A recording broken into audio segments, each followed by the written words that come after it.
মাছটা আমার ভাজা হয়ে গেছে, একটু বেগুন কেটেছিলাম, বেগুন দিয়ে মাছের ঝাল করব।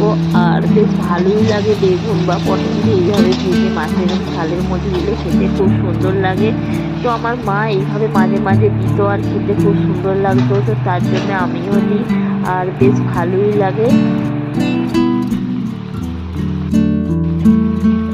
আর দেখুন মাছের ঝালটা আমার হয়ে গেছে। আর এখানে একটু করলা কাটা ছিল, তো করলাটা আমি তেলের মধ্যে দিয়ে দেবো ভাজার জন্য।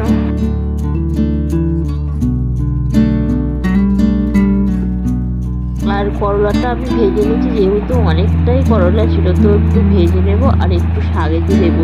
তো শাকেতে দেওয়ার জন্য আমি ভেজেই রেখে দেবো।